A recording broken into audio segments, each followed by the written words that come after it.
The Fox 61 News at 10 starts now. Breaking news now at 10. Derby police have arrested a man who they say set a local restaurant on fire last night. We'll have the latest developments on the arson investigation in just a few minutes. We're also following breaking news from our nation's capital. Tonight there was a major move by the Trump administration regarding asylum decisions. Now this comes following a deadly shooting in Washington, D.C. This comes after law enforcement confirms the suspect in that shooting applied for asylum back in 2024 and was granted that status in April of this year under the Trump administration. Thank you so much for joining us for the Fox 61 News at 10. I'm Annette Montgomery. Now the administration is halting all asylum decisions in the wake of that recent shooting that left 2 National Guard members wounded. U.S. Citizenship and Immigration Services announced the pause earlier today, citing a need to ensure that all asylum seekers are thoroughly vetted. 20-year-old Army Specialist Sarah Beckstrom died from her injuries, while Staff Sergeant Andrew Wolf still remains in critical condition. And the suspect is now charged with first-degree murder after the targeted attack, and now officials are looking at the death penalty. Now the motive remains unclear as investigators continue their search for answers. Mark Meredith has more on this investigation. The individual who did this will pay the ultimate price. Tonight, federal prosecutors say they'll seek the death penalty for 29-year-old Romanula Lockenwall, who's accused of ambushing 2 National Guard members on this D.C. street corner Wednesday. I think the American people will definitely support these charges. It's a horrific attack, a terrorist attack on our peacekeepers. The suspect, who remains in the hospital, immigrated to the U.S. from Afghanistan in 2021 and had worked with the CIA in Kandahar. Investigators say they're examining Lockenwall's past, including his life overseas. Mr. Lockenwall's pathway from Washington to D.C., it raises some interesting questions, right? Questions like, was Mr. Lockenwall already radicalized before he migrated to the United States? The New York Times says it spoke with a childhood friend of the suspect and that Lockenwall, quote, had suffered from mental health issues and was disturbed by the casualties his unit had caused. Investigators have searched the suspect's apartment in Washington State, where neighbors say they, too, have questions. It's like less than 50 feet away from my apartment, so it kind of scares me, Who knows what could actually happen after this. Tonight, tributes continue to pour in for the 2 West Virginia Guard members targeted in the attack. 24-year-old Andrew Wolf remains in the hospital. 20-year-old Sarah Beckstrom died on Thanksgiving. Late Thursday, D.C. first responders paused for a dignified transfer procession for Beckstrom's body. Tonight, she's being called a hero. FBI Deputy Director Dan Bongino writing, her sacrifice will never be forgotten. Today, National Guard members were spotted, still on duty, including outside D.C.'s Union train station. And that was Mark Meredith reporting. Now, in the wake of the shooting, D.C.'s Metropolitan Police say they'll be working in close coordination with the National Guard on their mission, which means they could see more police side by side with those troops still on patrol. And we have full coverage of this story on Fox 61 Plus, our free streaming platform. You can just download Fox 61 Plus on your Amazon, Apple, or Roku TVs right now. Well, switching gears to weather, the first thing I thought when I stepped outside today was I need some gloves. It felt chilly today, and it looks like that chill is sticking around through the weekend. So let's bring in meteorologist Sam Samperi with the first check of the forecast. Sam, how cold are we talking? Well, we're talking seasonally cold for the time of year. This actually is not too unusual. It's just that the wind, it really does make a big difference. It felt like it was in the 20s all day long. Our weekend preview, we're going to have less wind tomorrow, and temperatures will be in the upper 30s to lower 40s.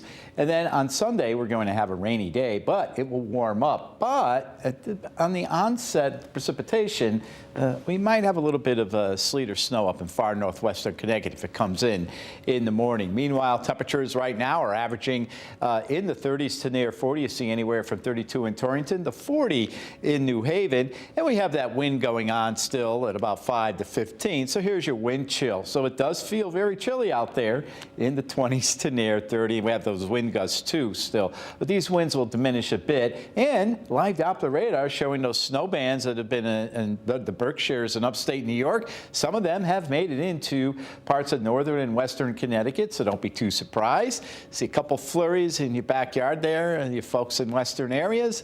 Otherwise, overnight, partly cloudy to clear. It'll be chilly, and temperatures overnight will average into the upper 20s and lower 30s. And tomorrow, bundle up. It'll be a chilly day. Again, highs around 40. Coming up, I'll detail your all-important Sunday forecast. I already gave you a hint about the rain. What about next week? There's some winter weather there we'll be looking at. I'll have all the details coming up in a few minutes. Annette?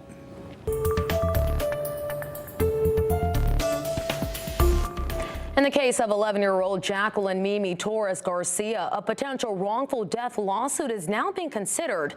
The young girl's remains were found in a plastic bin at an abandoned home in New Britain last month. Officials say Jacqueline had been dead for about a year. Jacqueline's mother, aunt, and her mother's boyfriend have all been arrested in connection with her murder. A law firm has opened a probate case for her estate and is investigating possible legal action. Attorney Tim O'Keefe says they plan to hold all responsible parties accountable. And we've been covering this case since the very beginning, and for the latest developments and a full timeline of events, you can stay with us on air and online at fox61.com. You can also stay with us on Fox 61 Plus, our free streaming platform. You can download that on your smart TV right now. Well, the owner of funeral homes in both Enfield and Coventry was arrested for the 5th time earlier this week for additional charges of embezzling money from elderly clients. Now, this is a map of the funeral homes 51-year-old Philip Petrus owned and operated. He turned himself into police on Tuesday in Tolland after an active warrant was issued. Now, those latest charges involve 31 victims, all over the age of 60. They had funeral service contracts at Tolland Memorial Funeral Home. Petrus has been arrested multiple times over the recent years as investigations expanded across several towns. He's been charged with multiple counts of larceny and unfair trade practices and was held on a $100,000 bond. Well, this evening, state police are investigating an overnight burglary at Route 44 Beer, Wine, and Spirits in Ashford. Troopers responded to the scene this morning around 7:50 a.m. after finding items from the store outside in the immediate area. If you have any information that can help with the investigation, please contact state police. And state police are also investigating a burglary at a Shell gas station in Killingly. They say 2 masked suspects stole cash registers after they forced their way into the store around 3:30 a.m. this morning. The suspects were wearing gloves and left in a white Nissan Rogue SUV. You see it there. Now, troopers recovered 1 empty cash register on Hartford Pike, and 2 others were found in Pomfret. Police are now urging businesses and anyone who lives along Route 101 to check any surveillance footage. Well, East Lyme police have made an arrest in connection with a string of residential burglaries that occurred just last month.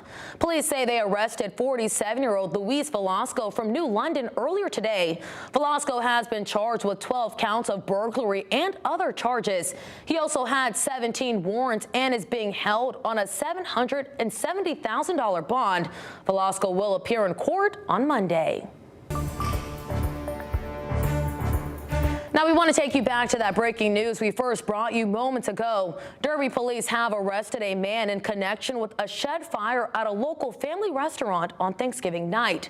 Police say a 27-year-old has been charged with arson. Fox 61's Jalen Anderson is in Derby tonight, where he spoke with the owner's son. 24 hours after a shed was burned down just feet away from the restaurant, this Friday, Roseland Pizza is back serving a community that has been loyal to the business since 1935. Oh my God, it was crazy, man. It's kind of just like hard to believe that someone, especially like on a holiday like Thanksgiving, could do something like that. John Lucarelli manages Roseland, Ibiza, and Derby, while his father takes care of everything involved with owning a restaurant. Lucarelli says he got a call about a fire near their place of business around 6:30 p.m. Thursday while eating Thanksgiving dinner with family. Lucarelli says damages were upwards of $15,000. The shed housed pizza boxes, boxes, equipment, and items that meant a lot to the family, like the history of the restaurant. Lucarelli says when he got the phone call from his sister, he did not know what to think. Honestly, like when it happened, like it's almost like no thoughts at that point. You kind of just, hear and react. But yeah, it was terrifying. It couldn't have obviously come at a worse time in a way. Luckily for John, Derby police and fire crews were on scene and had everything under control. And Friday, they took a suspect into custody. Derby police arrested 27-year-old Jose Guardano and charged him with arson, criminal mischief, reckless endangerment, and breach of peace. John says just a week before the fire, the restaurant got a new security system installed, and he says that having the system helped law enforcement in the investigation. But we lucked out. We just put in our security camera system. Believe it or not, we didn't have one before that, and they were able to pick up on it. This footage proved useful in helping police to work to find a suspect. He was just lighting like matches, like one by one, probably like 6 to 8 of them, I'd say, and just was throwing them in the shed, and then just kind of watched like after it burned. The damage cost the owners tens of thousands of dollars, but they tell me they are thankful that no one was hurt and they can continue to do what they love, which is making some of the best pizza the state has to offer. In Derby, Jalen Anderson, Fox 61. Thank you, Jalen. Well, Willimantic police arrested 21-year-old Luis Reyes yesterday morning after an hours-long standoff at his home. Now, that situation began when Reyes' roommate reported threats and a stolen car. Officers later discovered videos of Reyes with firearms and ammunition.